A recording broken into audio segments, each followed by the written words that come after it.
마태복음 17장 14절에서 20절 말씀입니다. 성경은 한신약 29쪽입니다. 그들이 우리에게 이르매 한 사람이 예수께 와서 풀어 이르되 주여 내 아들을 불쌍히 여기소서. 그가 간질로 심히 고생하여 자주 불에도 넘어지며 물에도 넘어지는지라. 내가 주의 제자들에게 데리고 왔으나 능히 고치지 못하더이다. 예수께서 대답하여 이르시되 믿음이 없고 회악한 세대여, 내가 얼마나 너희와 함께 있으며 얼마나 너희에게 참으리요. 그를 이리로 데려오라 하시니라. 이에 예수께서 꾸짖으시니 귀신이 나가고 아이가 그때부터 나으니라. 이때에 제자들이 조용히 예수께 나와 이르되 우리는 어찌하여 흩어내지 못하느니까. 이르시되 너희 믿음이 잠깐이니라. 진실로 너희에게 이르노니 만일 너희에게 믿음이 그 겨자씨 하나만큼만 있어도 이 산을 명하여 여기서 저기로 옮겨지라 하면 옮겨질 것이요 또 너희가 못할 것이 없느니라. 아멘. 저희가 이제 부르면서 제 마음속에 우리가 찬양했던 것과 같은 그런 교회를 만들어 가고자 하는 그런 기대감을 가지고 말씀을 함께 준비해 봤습니다. 가수 이선희 씨가 1985년도에 불렀던 노래가 있습니다. 옛날이요. 제가 불러드렸으면 좋겠는데 좀 그렇고요. 가사를 좀 읽어드리겠습니다. 이젠 내 곁을 떠나간 아쉬운 그대에게 마음속에 그대를 못 잊어 그려본다. 달빛 물든 속삭임 별빛 속에 그 미러 안개처럼 밀려와 파도처럼 꺼져간다. 옛날이여 지난 시절 다시 올 수 없나 그날. 아니야 이제는 잊어야지. 아름다운 사연들 구름 속의 부들이 모두 다 꿈이라고. 이런 이제 가사의 내용입니다. 이 노래의 가사를 이렇게 유심히 읽어보고 있으면 이 독백을 하고 있는 사람의 상황을 알아볼 수가 있습니다. 사랑하는 사람이 곁에 있었는데 어떤 이유인지 모르겠지만 그 사랑하는 사람이 지금 옆에 없습니다. 사랑한 사람이 떠나갔는데 그 사람을 잊지를 못하겠는 거예요. 그래서 그 사람과의 지난날의 좋은 시간들을 이제 떠올립니다. 그리고 떠올릴수록 그 사람이 너무나 그립습니다. 그런데 그렇게 한다고 해서 그날로 다시 돌아갈 수 없습니다. 그리고 지난날과 같은 그 아름다운 그런 시간들이 다시 올 것 같지도 않습니다. 그래서 아쉬움만 마음에 남습니다. 그래서 이제는 모든 것이 다 꿈이라고 생각하고 잊어야지라고 그렇게 결심합니다. 그런 내용이지요. 이 노래의 가사를 생각하면서 전 두 가지를 생각했습니다. 첫 번째는 이 노래의 가사처럼 우리의 시간은 다시 돌아올 수 없습니다. 그때로 돌아갈 수가 없습니다. 그래서 아쉬움이 참 남는 것은 사실이죠. 근데 또 하나 알 수 있는 것은 그러나 그렇다고 해서 그 시간을 꼭 잊어버려야 되는 것은 아니다라고 하는 거죠. 왜냐하면 그때와 같은 그 아름다운 이야기들을 오늘이라고 하는 이 시간 속에서 얼마든지 만들어 갈 수 있기 때문에 그렇습니다. 우리는요, 그때로 돌아갈 수는 없습니다. 그러나 우리는 그때와 같은 좋은 시간을 지금도 얼마든지 만들어 갈 수 있다는 거죠. 여러분, 글을 쓴다는 것은 참으로 힘든 일이죠. 저는 어려서 글을 잘 쓴다고 생각한 적이 없습니다. 그런데 중학교, 고등학교 때 글을 썼는데, 글짓기를 했는데 제가 상을 받았어요. 중학교 3학년 때는 대상을 받아가지고요, 아침 조회 시간에 전교생 앞에서 그 글을 읽은 적도 있습니다. 고등학교 2학년 때는 대상은 아니어도 이제 2등상을 제가 이제 받았습니다. 그리고 대학원에 다닐 때에는 책을 읽고 이제 글을 쓰잖아요. 책을 읽고 서평을 쓰기 시작하는데, 어느 순간 제가 서평을 쓴 것을 제가 보고서도, 야, 서평 참 잘 썼다. 그렇게 생각할 정도로 참 잘 썼습니다. 그리고 어떤 경우에는 다른 친구의 서평을 대신 써준 적도 있습니다. 그런데 지금은 옛날이요입니다. 옛날이요. 그때 시간으로 저는 다시 돌아갈 수가 없습니다. 그러나 한 가지 사실은 그때 시간으로 저는 돌아갈 수 없지만 지금 다시 제가 글쓰기 연습을 한다고 한다면 그때처럼 할 수 있다는 거죠. 하지 않아서 그렇지 다시 시작하면 할 수 있다는 겁니다. 우리 일상생활 가운데서 예전에는 했는데 지금은 안 되는 것들이 너무나 많이죠.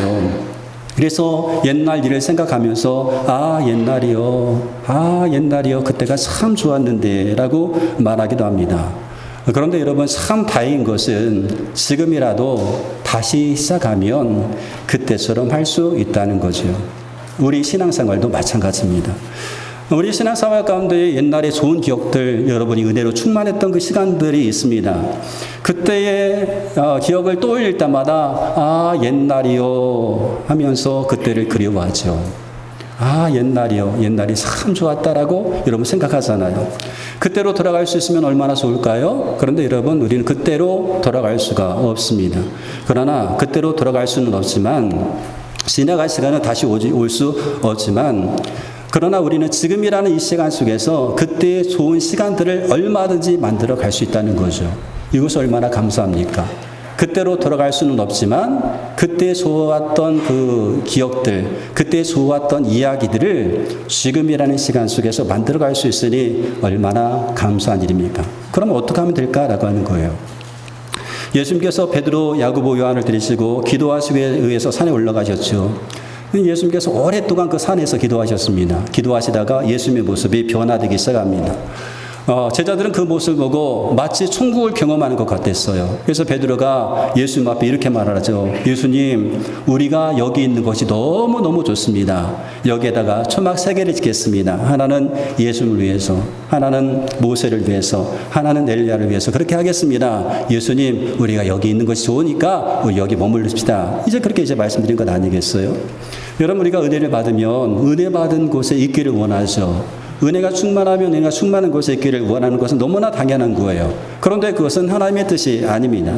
여러분, 은혜의 체험을 하게 하시는 것은, 하나님이 우리 가운데 은혜를 받게 하시는 것은 세상에 보내시기 위함이죠. 우리를 부르시고 은혜 받게 하시고 다시 보내셔서 이 세상 가운데 복의 통로로 사용하시기 위함입니다. 그러므로 은혜 받았다고 한다면 은혜 받은 자리에 계속 머무는 것이 아니라 세상 속에 들어가서 복의 통로, 하나님의 통로 역할을 감당해야 되는 거죠. 그래서 하나님께서 구름 속에서 구름으로 제자를 돕고 말씀하시는 거예요. 이는 내 사랑하는 아들이요 내 기뻐하는 자다. 너희는 그의 말을 들으라. 너희는 그의 말을 들으라. 베드로는 예수님께서 자신의 말을 듣기를 원했어요. 그런데 하나님은 예수님의 말씀을 들으라라고 하십니다. 그리고 예수님은 제자들과 함께 산에 머무르지 않고 산 아래로 내려오시게 됩니다. 산 아래 내려왔을 때 산 아래에는 많은 사람들이 모여 있었어요. 근데 그 많은 사람들 중에 한 사람이 예수님께서 내려오시는 것을 보고 급히 뛰어갑니다. 그리고 몸을 굽혀 엎드리면서 이렇게 말을 하는 거예요. 말을 합니다. 주님, 내 아들을 불쌍히 여겨주세요. 그가 간질로 심히 고생하고 있습니다. 자주벌에도 넘어지며 물에도 넘어집니다. 내가 주의 제자들에게 데리고 왔지만 능히 고치지 못합니다. 이렇게 고백하는 거예요. 아버지가 하나밖에 없는 아들을 제자들에게 데리고 옵니다. 이 아들은 귀신에 들려서 이제 간질을 익히는 거예요. 간질로 심히 고생하고 있었습니다. 갑자기 소리를 지르기도 하고 갑자기 넘어지면서 발작을 일으키기도 합니다. 그렇게 귀신은 이 아이를 상하게 하는 거예요. 이 아이를 아프게 합니다. 그러면서 떠나지 않는 거예요. 그래서 아버지가 아들을 고치기 위해서 이 아들을 제자들에게 데려왔는데 제자들은 고치지를 못했습니다.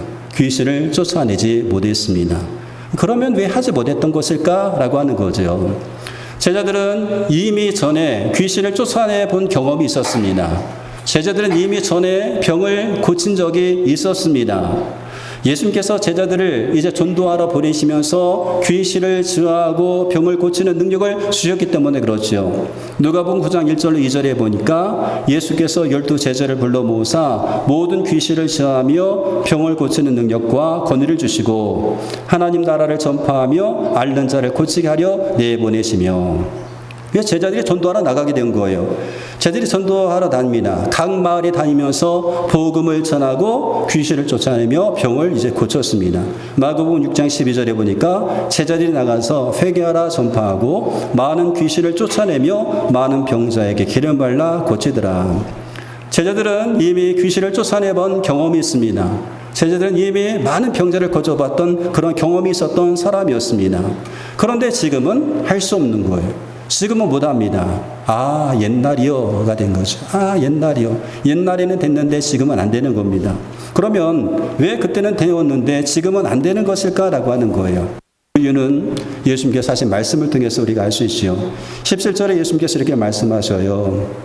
예수께서 대답하여 이르시되 믿음이 없고 피역한 세리여 내가 얼마나 너희와 함께 있으며 얼마나 너희에게 참으리요. 예수님께서 제자들에게 말씀하신 것을 보면 제자들이 믿음이 없고 피역했다 이렇게 말씀하셔요. 이 피역했다는 것은요, 사람으로서 마땅히 하여야 할 도리에 어긋나고 순리를 거스리는 불순함을 이제 말합니다. 이 피역은 마음이 삐뚤어져 있는 상태예요. 마음이 바른 상태가 아니라 마음이 삐뚤어 있는 상태입니다. 그 삐뚤어진 마음을 가지고 있었기 때문에 그 속에 믿음, 살아있는 믿음이 없다라고 말씀하시는 겁니다. 그 속에 믿음이 없는 거예요. 살아있는 믿음이 없는 겁니다. 제자들은 어찌 되었는지 이전에는 할 수 있었던 믿음이 있었는데 지금 그 믿음을 유지하지 못하고 있는 거예요. 그래서 예수님께서 그들을 향하여서 믿음이 없다라고 그렇게 말씀합니다. 그런 다음에 아이를 데려오라고 하시고 그리고 귀신을 꾸짖자 귀신이 나가고 아이가 고침을 받게 됩니다. 이때 제자들은 조용히 예수님을 찾아와서 묻는 거예요. 예수님, 우리는 어찌하여 쫓아내지 못했습니까? 예수님 하셨는데 왜 우리는 하지 못합니까? 예수님, 예전에 우리는 귀신을 쫓아냈는데 왜 지금은 안 되는 것입니까? 제자들이 생각해도 얼마 전까지만 해도 귀신을 쫓아냈고 병든 사람을 고쳤는데 지금은 안 되는 거예요. 너무나 이상하지 않습니까? 그래서 예수님 앞에 와가지고 질문하는 거예요. 예수님, 왜 우리는 안 되는 것입니까? 왜 그때는 되었는데 지금은 안 되는 것입니까? 라고 묻는 겁니다. 그러자 이 제자들의 질문에 예수님께서 이렇게 답변하시죠. 20절 말씀 가운데 보니까 너희 믿음이 작은 까닭이라. 너희 믿음이 작은 까닭이라. 진실로 너에게 이르노니 만일 너에게 믿음이 겨자씨 한 알만큼만 있어도 이 산을 명하여 여기서 저기로 옮겨지라 하면 옮겨질 것이요 또 너희가 못할 것이 없으리라. 너희 믿음이 작은 까닭이라. 너희 믿음이 겨자씨 한 알만큼만 있어도 되는데 그 믿음이 없다라고 하는 거죠. 제자들이 귀신을 쫓아내지 못하고 이 아이의 병을 고치지 못한 근본적인 이유가 있다고 한다면 믿음이 없음이었습니다. 믿음이 없음. 어떤 믿음이었을까요? 살아있는 믿음, 생명력이 있는 그런 믿음이 없다는 거예요. 예수님께서 겨자씨 한 알만큼만 한 그 믿음이 있어도 산을 옮길 수 있다고 하셨어요. 겨자씨 여러분 아시는 것처럼 매우 작은 씨죠. 매우 작은 씨지만 그 씨 안에는 생명이 있습니다. 씨가 작고 큰 것은 문제가 되지 않습니다. 씨가 제 기능을 발휘하려면 그 씨 속에 생명이 있어야 되는 거죠. 아무리 큰 씨라고 해도 그 안에 생명이 없으면 쓸모가 없는 거잖아요. 마찬가지로 믿음이 작고 큰 것보다 더 중요한 것은 그 믿음이 생명력 있는 믿음인가, 그 믿음이 살아있는 믿음인가 라고 하는 겁니다. 예수님께서 우리 가운데 요구하시는 믿음은 죽은 믿음이 아닙니다. 살아있는 믿음, 생명력 있는 믿음이지요. 우리의 믿음은 생명이 있는 믿음이어야 하는 겁니다. 우리는 하나님이 살아계신 것을 믿어야 되죠. 근데 믿어져야 됩니다. 믿습니다가 아니라 믿어지는 거예요. 하나님의 일하심이, 전능하신 하나님의 일하심이 믿어져야 됩니다. 믿어야 되는 것이 아니라 믿어져야 됩니다. 모든 상황 속에서 하나님이 의지가 되어져야 합니다. 의지하는 것이 아니라 그렇게 되어져야 되는 거죠. 그냥 자연스럽게 그렇게 되어져야 되는 거예요. 모든 일 가운데 모든 일들을 하나님께 온전히 맡기고 하나님을 신뢰할 수 있어야 됩니다. 자연스럽게 그렇게 되어야 되는 그런 믿음이 있어야 되는 거죠. 여러분, 믿음이 있고 없고의 차이가 있다고 한다면 믿음이 있는 사람은 모든 것들을 주님의 손에 맡깁니다. 그리고 주님께서 일하실 때 그 상황 가운데 함께 참여합니다. 근데 믿음이 없으면 하나님께 맡기지 않고 내가 하려고 합니다. 그러니까 하나님 없이 생각하기 때문에 하나님 없이 행동한다는 거죠. 영국의 엘리자베스 여왕이 한 무역업자 사람에게 중요한 대사직을 맡겼다고 합니다. 근데 이 대사직을 대사직을 맡은 이 사람은 여왕에게 대사직을 맡겨줘서 감사하지만 그 일을 감당할 수 없다라고 얘기했다고 해요. 왜냐하면 자신의 사업 때문이었습니다. 대사직을 감당하게 되면 자신의 사업을 돌볼 수 없기 때문에 할 수 없다라고 했던 겁니다. 그러자 그의 마음을 알았던 이 여왕이 이렇게 대답하겠다 제안했다고 그래요. 그대는 외국에 나가서 나의 일을 돌보시오. 나는 이곳에서 그대의 일을 돌보리라. 그래서 이 사람은 여왕의 말을 믿고 대사직을 수락한 후에 외국에서 나가서 이제 몇 년 동안 있었다고 합니다. 그리고 돌아와서 보았더니 자기 사업이 자기가 경영했을 때보다 훨씬 나아졌다라고 하는 거죠. 왜냐하면 여왕이 그의 약속을 시켰기 때문에 그렇습니다. 저는 이런 분 한 분을 제가 만난 적이 있습니다. 이분은 항상 하나님 앞에 이렇게 기도를 드렸어요. 그리고 저한테도 늘 이렇게 고백했습니다. 목사님, 전 하나님 앞에 이렇게 기도합니다. 하나님, 저는 하나님의 일을 하고 싶습니다. 하나님의 일을 하겠습니다. 그러니까 우리의 자녀의 일을 주님께서 대신 책임져 주세요. 그런 기도를 드린다고 그래요. 근데 그렇게 고백했고 그렇게 기도했던 이분은 정말로 그분이 할 수 있는 최선을 다해서 헌신하셨습니다. 그분은 정말로 최선을 다해서 충성하신 그런 모습 보였어요. 그러면 항상 기도하길, 하나님, 저는 주님의 일을 하겠습니다. 주님께서 대신 우리의 가족을 책임져 주세요. 그렇게 이제 고백하는 것을 들었습니다. 그리고 그 고백처럼 되어지는 모습을 제가 보았습니다.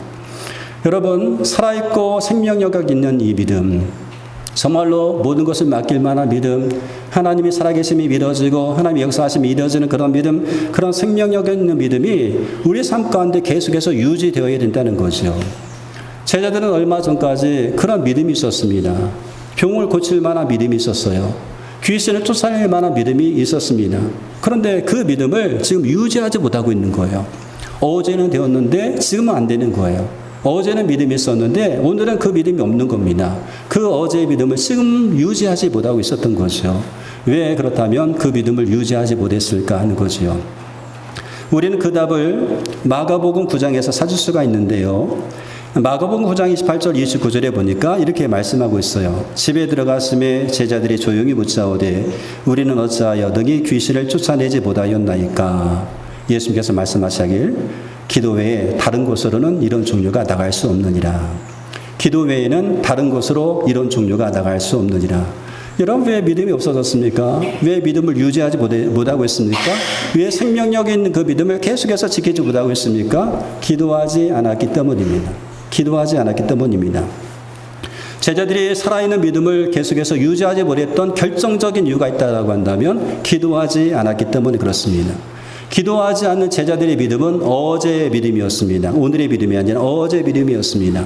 그래서 옛날이요가 된 거죠. 어제의 믿음. 옛날이요. 제자들은 그 어제의 믿음을 오늘의 믿음으로 유지하지 못하고 있는 거예요. 왜요? 기도하지 않아서입니다. 우리의 믿음은 하나님과 교제를 통해서 유지될 수가 있는 거죠. 지속적인 교제함을 통해서, 지속적인 기도를 통해서 우리의 믿음이 유지가 됩니다. 하나님과의 교제함 없이, 하나님께 기도함 없이 우리의 믿음이 생명력 있는 믿음으로 유지될 수가 없다라고 하는 거예요. 그러면 여러분, 어떻게 하면 될까요? 어떻게 하면 될까요? 다시 시작하면 됩니다. 다시 하면 됩니다. 옛날 일을 생각하면서 옛날이요 라고만 하고 있을 수는 없다는 거죠.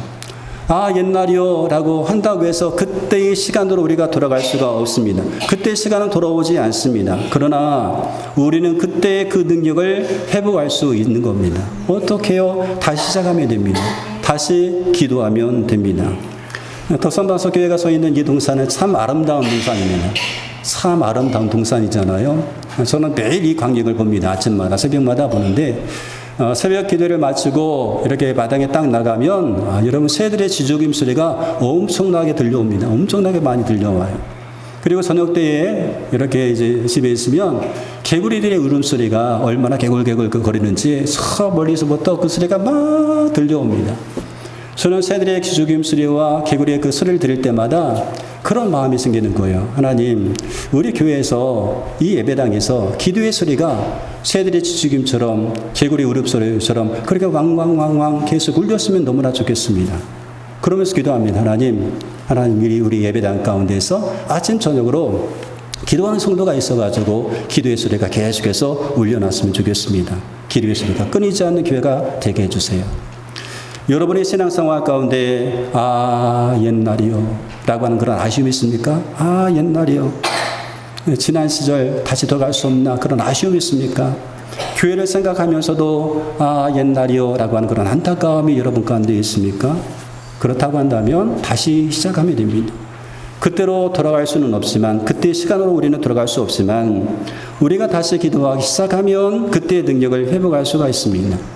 그때 시간으로 우리가 갈 수는 없지만 우리가 다시 시작하면 그때 좋았던 이야기들을 오늘의 이야기로 우리가 만들어갈 수가 있는 거죠. 그러므로 여러분, 다시 시작하면 됩니다. 옛날이요 라고 아쉬운 부분이 있다라고 한다면 다시 시작하면 됩니다.